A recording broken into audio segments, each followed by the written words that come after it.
All right, what's up, everybody? This is take two because the first time I was not on the right screen. Remember, folks, I am learning. We are going to maybe put a cap on the whole Kouri Richins thing as far as right now, at least. I think sentencing is in, I want to say May. But we're just gonna 48 hours just drop the new, or no, 2020. Let me get it right. 2020 just dropped the whole kind of gavel to gavel expose on the whole thing. So we're going to watch that as much of it as we can. I want to keep this down to 20 minutes. If I keep it down to 20 minutes, I can get this all posted today. So that is what we were shooting for, 20 minutes. All right. So if you can, like, comment, share, drop some tips. Let me know what you guys think. Any criticism, constructive criticism is welcome. But here we go.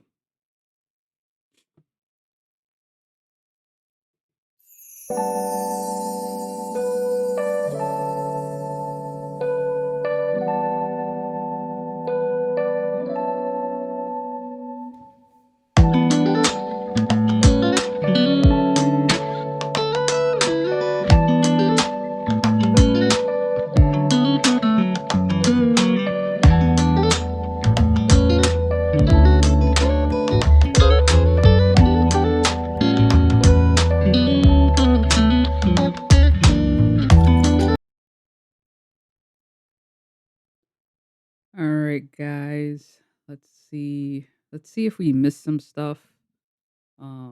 Parts that we liked. We're getting this video from Global Music Fusion.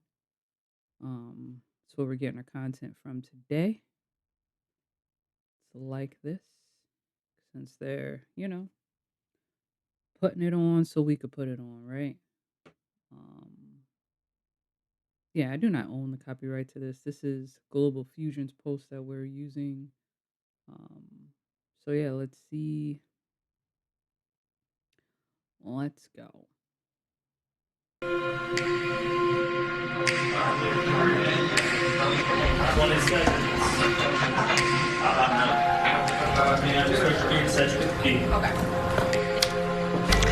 No matter if it's a parent, a sibling, or a friend, talking about loss with kids can be a tricky subject. Joining us now is author of Are You With Me? Kouri Richins. And Kouri, I want to start with your story. What happened in your personal life? So my husband passed away unexpectedly last year. He was 39. It completely took us all by shock. We have 3 little boys, 10, 9, and 6. And it's only been a year. How did you go from processing death to I need to write a book and help others?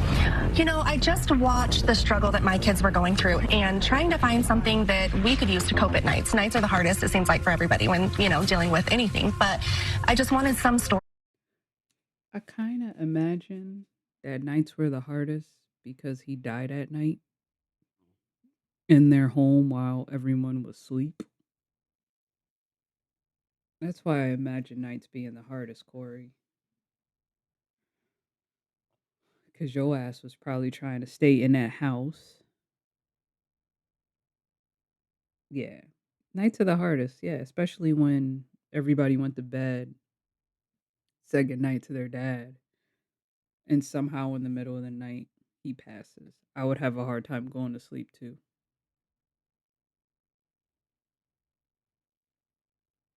Like, so my kid's father had passed. And my daughter was actually with her godmother for, it was New Year's. So it was for New Year's. And they were supposed to go to New York for the holiday. And for a while, she had a hard time. And I think still, maybe a little bit to this day, she has a hard time being away from everybody because she's worried something's going to happen. So when something like that happens, they end up with some type of like anxiety that they didn't have before. To read to my kids at night. I was reading it, and I remember I just was in tears, and I thought, like, this is perfect for her family. It just seemed perfect. And so I was just baffled at how she even had the time to do that. And it's, explaining to my kids just because he's not present here with us, that doesn't mean his presence isn't here with us and he's doing these things with us. Viewers at home, what they saw in that interview was this bereaved young woman who tragically lost her husband. Like, Dad is still here, it's just in a different way. But this would be just the beginning of the story, and boy, was there a lot more coming their way. Yeah, we're clear. All right, good job, everyone. Let's get ready for headlines. I think in another thing, they were like, you can take your coat off. And they were like, she was kind of weird. Like, she wouldn't take her coat off, and I don't know. This is the emergency. My husband's not breathing. He's cold. Okay, tell me exactly what happened. I don't know. I just came in. I was sleeping with my kids. Okay, I can't understand you. I need you to take a deep breath. What's going on? It's a little after 3 in the morning, and Kouri Richins calls 911 saying her husband Eric is not breathing and is cold to the touch. Okay, can you do CPR?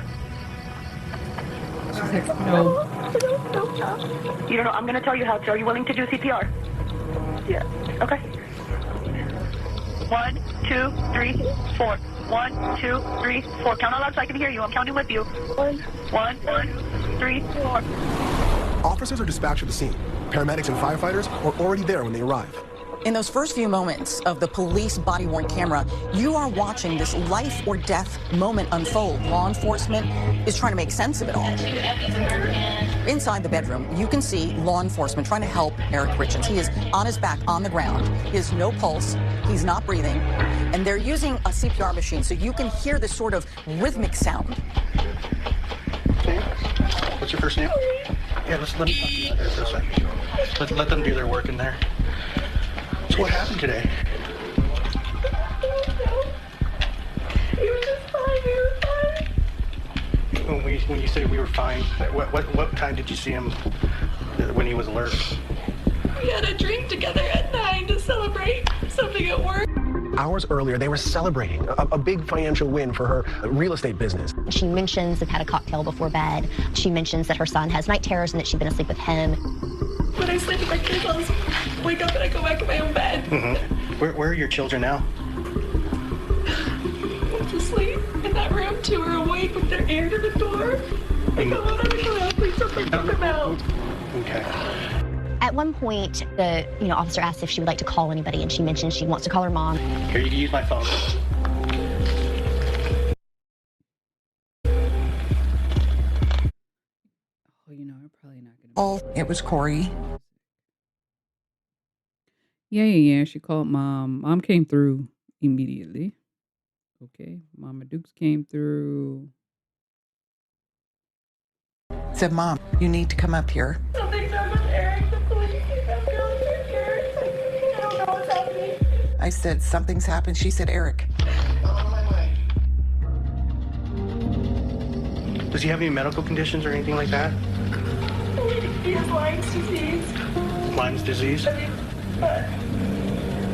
Nothing major. So they're asking questions like, does he have any, health ailments? So no heart problems or anything like that? No.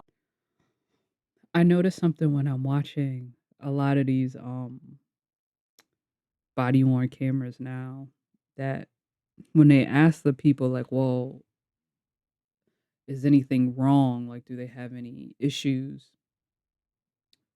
I feel like the guilty ones will give you something and then take it away.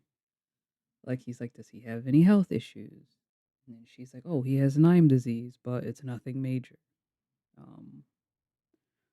What was another one? Maddie Soto, the stepdad, Stephen Stearns, and mom would be like, and Jennifer Soto, they'd be like, well, any reason why she'd run away? Oh, well, she's like, does she go over anyone's house? No, she doesn't go. She doesn't have any friends. She doesn't go anywhere. Does she have any behavioral issues or anything that they could, like, do you guys have her phone? Oh, no, I have her phone. Like, anything that would help them find her, they would immediately, like, take it away. So it's automatic. Like, there's nothing we can do to help. So it's like, they're trying to look for reasons why this man is dead, and then she's like striking all of the ways that it could be like a natural death. She's canceling them out. So the only thing left is something suspicious. So while she's talking to the officer, she says that sometimes he takes a gummy to sleep, but she also tells him she's not sure whether he took one that night. It's like a gummy, as in like a THC gummy? Okay. Does he have any history of illicit drug use or anything in the past year? No, never. As I pull it. Like, naturally you're going to be like, well, no. Like, even if he was like using drugs and nobody else knew, she would naturally lie and cover for him. Like, that's what you would expect a wife to do. But even that, like, even if, well, at this point she's been like, she's been like found guilty. So knowing that you gave that to him, right? Like, knowing that you already gave that to him, like, you already put stuff in his system,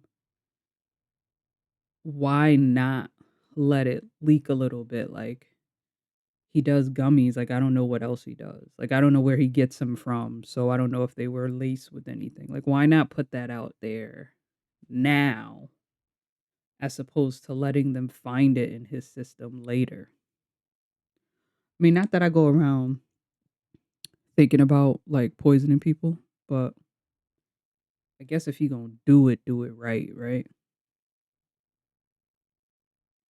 In the driveway, 3 cops come running at me, asking who I am. I went running through the house to get to Kouri, and it was just devastating. She was in total shock. I had no idea, not only as a mother, what to do for her, but as a person, how to help a person in shock.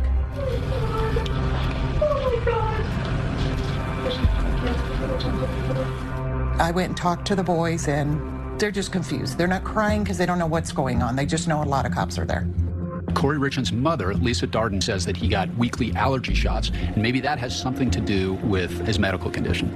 He didn't look good last night. He looked pale last night, and I asked if you were Yeah, okay. Mom. Slide that in there. You were saying his chest was hurting. She just said he was fine earlier. She just said he was fine. Everything was fine. Like, right before Mom get there, Mom's like, yeah, he didn't look good yesterday. Tap, tap. Hey, remember?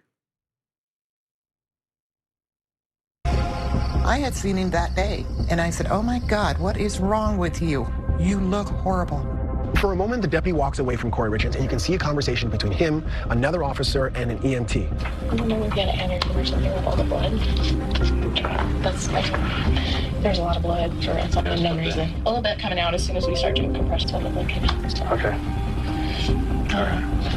I don't know. The amount of blood was sort of surprising to the paramedic, and this leads to the initial hypothesis of an aneurysm. My husband's active. He didn't just die in his sleep. This is insane.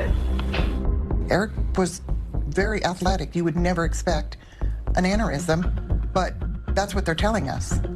They don't know. They're saying an aneurysm, and Well, I don't think anybody expects an aneurysm. Them things literally come out of nowhere, so. you just can't believe he's gone. In the body cam footage, you actually... But at one point, Katie even can hardly breathe. It's natural, okay? Just take a deep breath. Take a deep breath. Okay, I gotta breathe. I gotta breathe. Oh my God, I gotta breathe. I just talked to him like a couple hours ago. At 3:58 a.m., Eric Richins is officially declared dead, but it's also noted that he appears to have been dead for quite some time before they arrived at the residence. Then the next thing is our detective and our medical examiner is going to respond to the location. They're going to do their investigation, They cut a lot of this document everything, and then most likely because of his age, his health and everything else, Do an autopsy. most likely. The county coroner's office has an obligation, a legal requirement really, to investigate forensically any unexpected death. Whenever you have a young man like this who dies mysteriously, you can bet they're going to do an autopsy. This is the night of a tragic end, but the beginning of a mystery that will take years to unravel.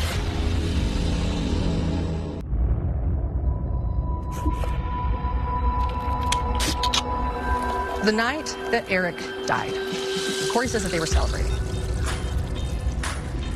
They were celebrating what was going to be her most ambitious purchase yet for her real estate business. A distressed mansion in Midway, Utah that she hoped to buy for millions, flip it, and sell it for millions more. She was so excited about it and the possibilities for it. This was a very big moment for Kouri Richins. Kouri grew up working for her aunt's cleaning company, cleaning the toilets of the rich people who lived in mansions in Park City. Kouri would dream that one day she would be the one that owned the mansions and not the one cleaning the toilets. This was Kouri's moment to say, look, I did it. I made something of myself, and now I'm on the other side. You know what? That's Kouri's problem right there. She put so much emphasis on external things and wanting. She put herself in a low status of being somebody that's like cleaning, a house cleaner. Like your family had a business that was a house cleaning business. That's nothing to be ashamed of. You look down on that type of life because of the people that she probably worked with, who she grew up with. I bet you Kouri was kind of one of them, like, I'm gonna say maybe hood, a little hood. You know what I'm saying? She grew up probably around all the poor people in town. So you gotta watch it, man. Grabbing, scooping up them retail, like, I don't know. You just gotta watch who you scoop up. All right.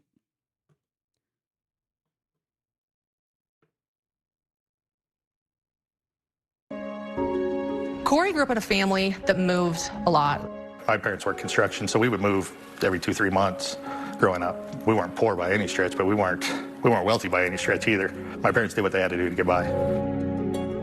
When she got to junior high, her family really made a home in Heber City, Utah. It's also part of Summit County. It's a beautiful mountain town.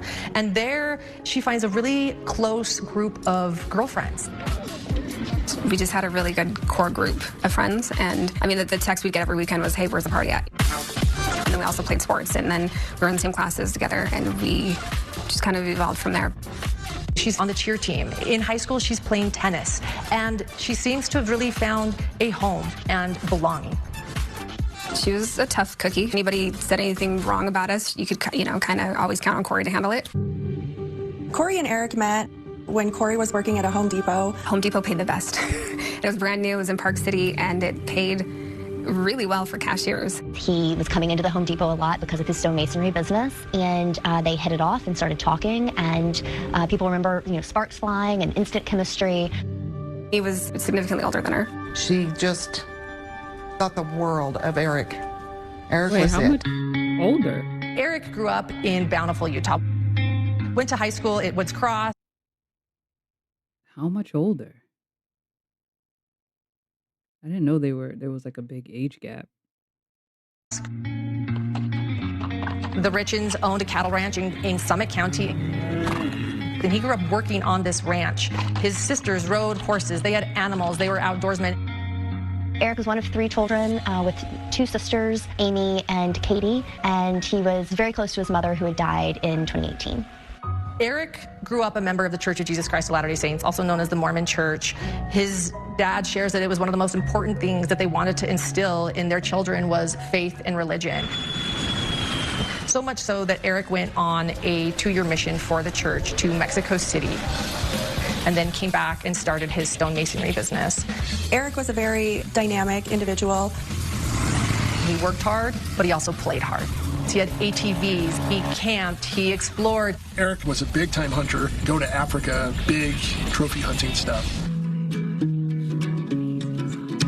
They began dating. Kouri became pregnant with their first child, and they married soon after. The marriage is a backyard ceremony. Family and friends gather. Kouri is about to walk down the aisle, and Eric's mother present her with a prenup. And the prenup says that his stonemasonry business belongs to him, and that the only way that she would benefit from that business would be if he were to die while they were married. Kouri was pretty distraught over it, but ultimately she signed it. She loved Eric. She wanted to marry Eric. So. Honestly, I don't think that prenup would have held up if they if she actually went through the divorce.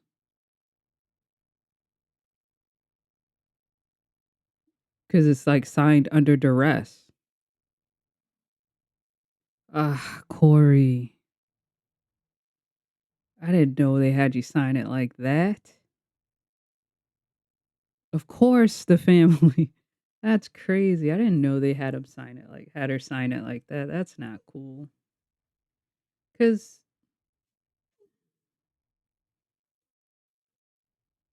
I didn't know they did it like that. That's a little messed up. I wonder if he even knew that they did it like that.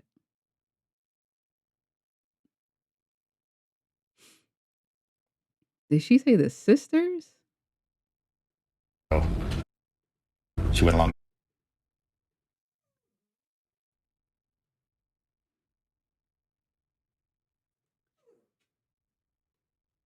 And Eric's mother present her with a prenup. And the prenup says that his stonemasonry business belongs to him, and that the only way that she would benefit from that business would be if he were to die while they were married. Kouri was pretty distraught over it, but ultimately she signed it. She loved Eric. She wanted to marry Eric. So she went along to get along, I guess.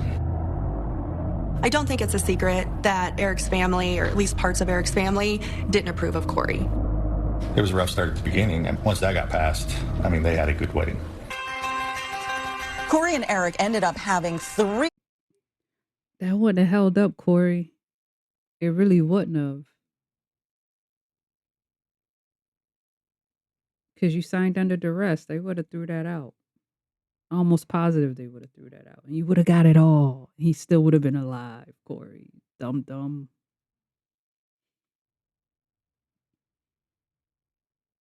And then they didn't look out for her at all. Y'all set this up. Who does a prenup where the only way she'll get something is if he dies? That's dumb. Whoever, and this is why I say money be the root of all the evil. His family, I'm not blaming, but his family was so worried about making sure she didn't take from him that they wrote something up that ultimately ended up setting him up to get done in. Like, granted, she shouldn't have did it, but you guys were so worried about her taking from him that the money don't even matter now. Who cares about the money now? Your brother's gone. Ugh, it's ugly. Money is so ugly. I hate it. Boys in 4 years. She planned that. She was a planner, and that was her plan. Kouri was everything you'd probably want as a mom. She loved her boys. Her boys are her world. And when she wasn't working, she was with her kids. From Boy Scout leader to soccer to you name it. She's involved in everything. Eric he was a dedicated dad. He was a soccer coach for the boys. My last memory of Eric was me in their living room playing soccer with his son, and Eric was sitting in his chair, like sitting back like this, giggling, while his son kicked my ass in soccer, and he was really proud of it. Eric's business has become incredibly successful. It's $1 million business, C&E Masonry.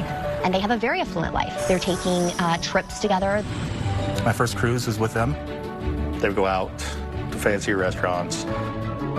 Yeah, they had money to spend. At the beginning of all, Kouri stayed home with the children. But at some point, Kouri wanted... Kouri, you had it all. What's wrong with you? See, and then money, it don't be enough. She had a husband that made money, a big house. You wanted to work, but didn't have to work.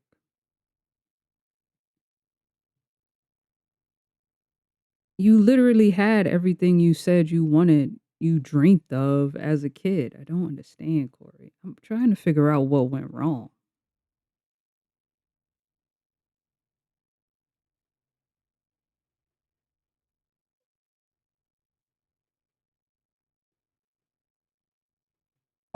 And she started a real estate business. In 2019, Kouri starts Kouri Richins Realty, which is her home flipping business. That first year, Kouri buys and resells a property to a family that says they found their dream home. Guess who's homeowners? Me and him and me and him and me. We just bought a house! Just 2 years later, Kouri is managing 15 renovation projects. Kouri's making a very good living. It's expanding quickly. She's buying a lot of properties. And by all accounts, it is very successful. This looks like the all-American perfect family. Not all accounts. Setting us up for the okie-doke. Beautiful home, a beautiful family, beautiful children, and 2 thriving businesses. What's your first name? Yeah, let me talk to you. Nobody ever thought Eric was going to die. Of course, Eric Richins, a dedicated father, has provided for his children. But this grieving widow is about to discover her future won't be quite what she thought. Eric's sister, Amy, says this home isn't yours. They're screaming back and forth. I stepped in between the two of them.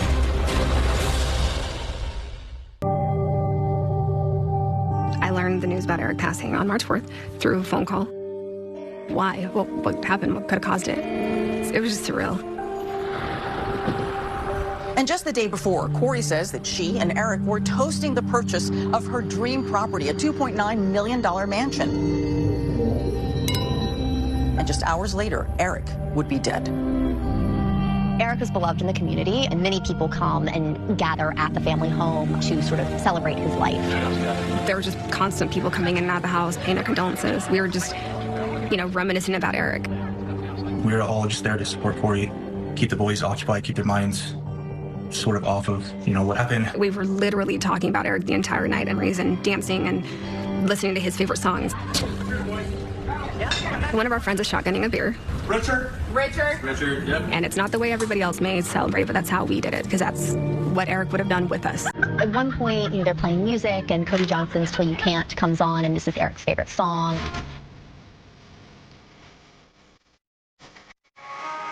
I mean, it's an incredible song with a very obvious meaning. Live until you can't, and to know that we just lost somebody so suddenly, it put things in perspective.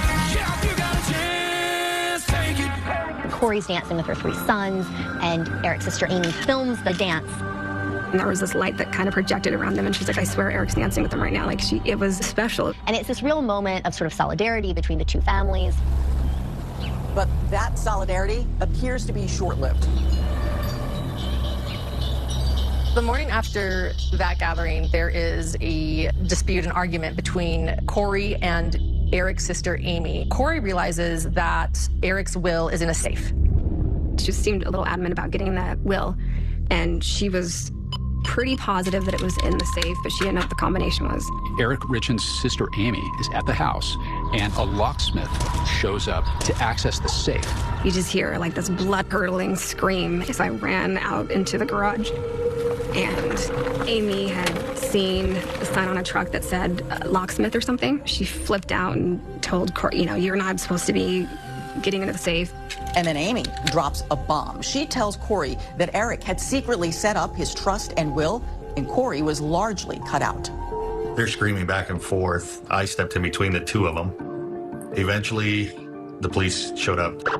In the midst of all of this, Kouri wants to fact check what's going on, and they call the estate planner. So the estate planner ends up confirming to Kouri that right around 2020, Eric had created an estate, and that his sister, Katie, was in charge of that and the executor. He makes his sons the beneficiary of the trust. He puts the house in the trust.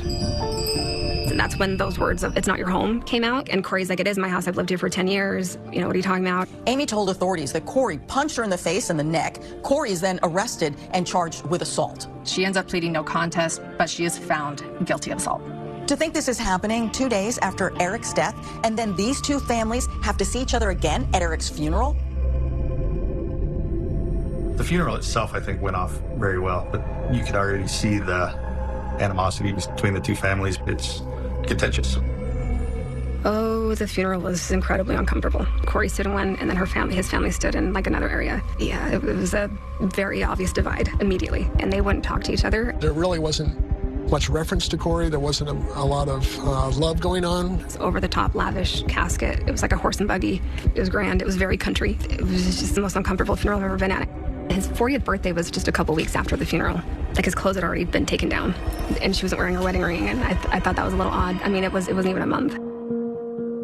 Oh, Kouri. As the months passed, Kouri filed a civil lawsuit against Eric's sister, Katie, disputing the trust. And Kouri seems to continue to adjust to life as a single mother and a businesswoman. Kouri talks a lot about how important routine is to getting through the process of grief. And so, usually at nighttime, this is when you read to your children, and she was saying that they looked for something to read that would answer some of these questions, and she found nothing. She said, I have looked everywhere, and I can't find a book on grieving for children. She said, I wonder if I could write one. Kouri Richins self-published a book called Are You With Me? The first part of the book is actually written from the child's perspective, the little boy who's wondering if his dad is with him. Kouri actually used a ghostwriter in order to create this book.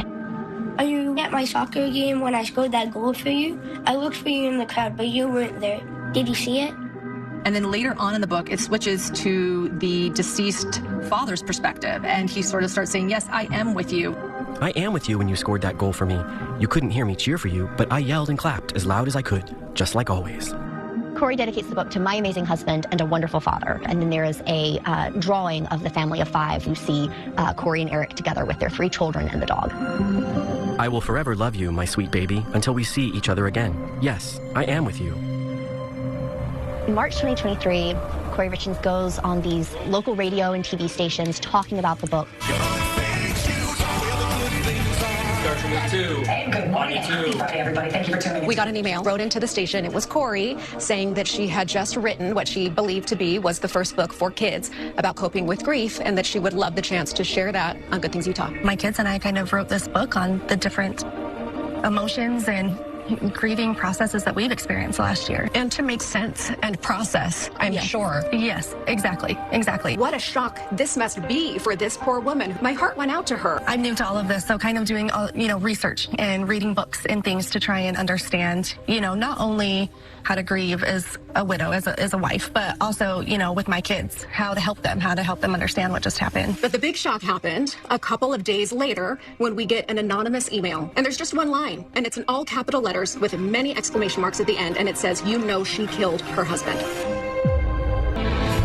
Hater. While Kouri has moved on with her life and is promoting her children's book about coping with grief, authorities have been digging into the circumstances surrounding Eric's death.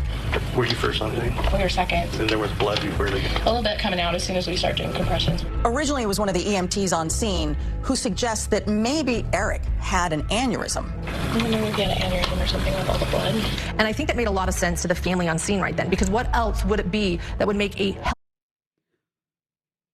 How would an aneurysm come out of your mouth, though? Isn't an aneurysm in your head?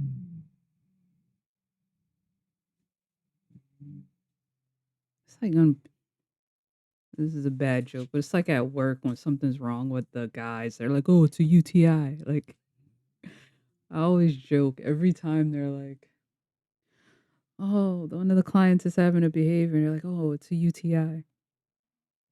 And it's an aneurysm.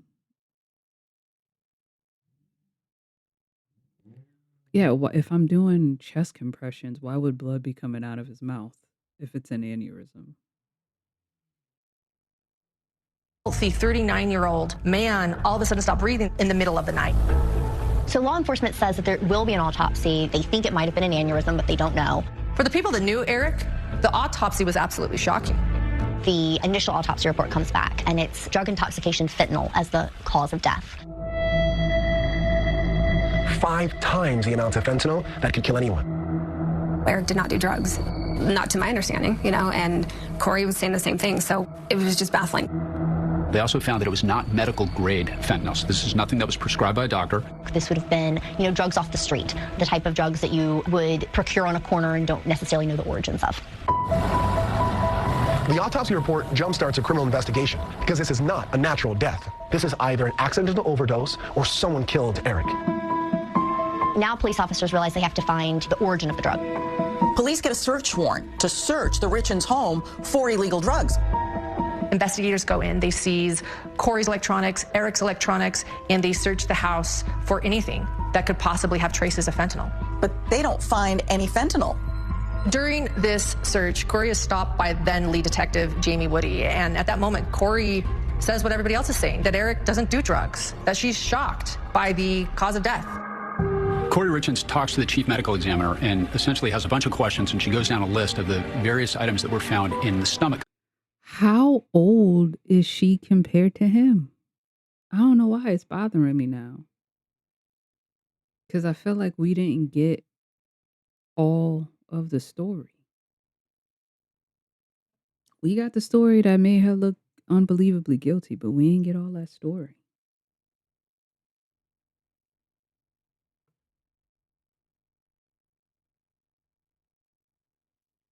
Contents. The third one, the acetyl, I don't know how you say that. Acetyl fentanyl. Oh. Yeah, that's just a variant of fentanyl that is usually only present in the setting of illicitly manufactured fentanyl. Illicit manufactured, like a pharmacy?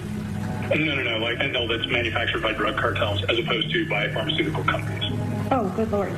It's pretty clear she's kind of reading from the report and asking individual questions about each part. I was just trying to figure out, if we found out anything new. Definitely, death from fentanyl intoxication, and we still don't know how we got it into him. Yeah, is that anything you could ever find out?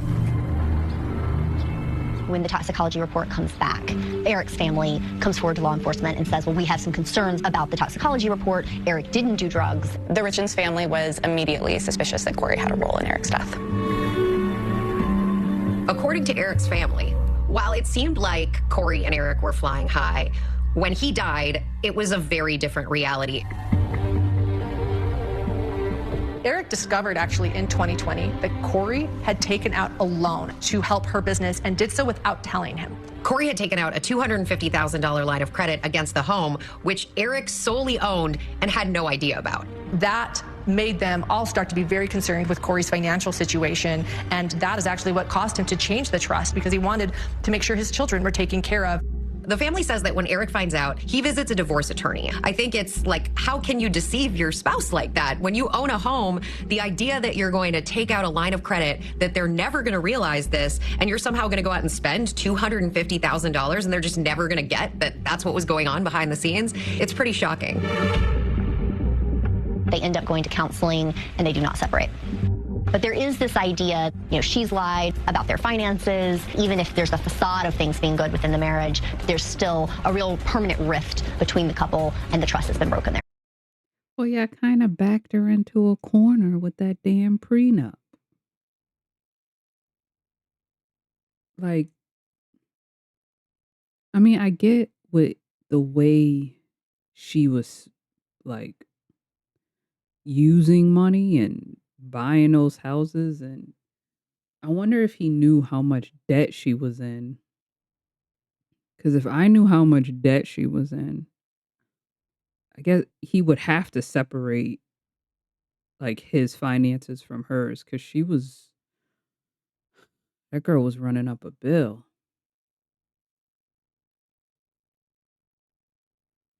Like, he would have lost his house had he not separated his stuff from her. But as it turns out, allegations of financial crimes are not the only evidence investigators are uncovering. A year after Eric's death, Kouri's finances are not looking good at all. And she thought she was going to be getting an inheritance, and now the weight of her debt is bearing down on her. She's in a lot of trouble here. She owes a lot of money, millions and millions of dollars. It was hard for her that year, financially and emotionally. Her kids, were crying at night because their dad is gone. And she has Eric's family who are blaming her for his death. Emotionally, she kind of seemed like she's hanging on by a thread. Kouri was also trying to run this business that she was doing, and she just seemed really stressed out. One of Kouri's biggest financial burdens was this mansion she had purchased. A luxurious piece of property on the most beautiful land. Yeah, but she was in that debt before he died. She was in all that debt.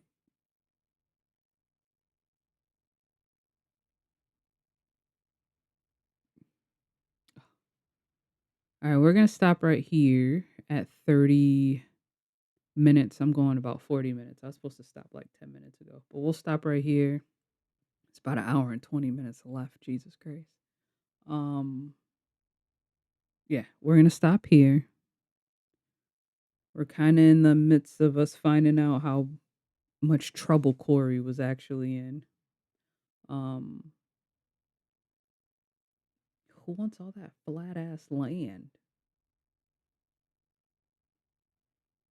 I guess that's pretty. I don't know. We'll pick this up at another time. Again, like, comment, share, anything at all if you can. Let me know what you guys think. King. I done bored the dog. But yeah, we are gonna pause here and then finish, I guess, part 2. Maybe maybe a part 2 and 3, maybe. Just to get used to doing stuff like this. Yeah, let me know what you guys think. We'll see you guys soon.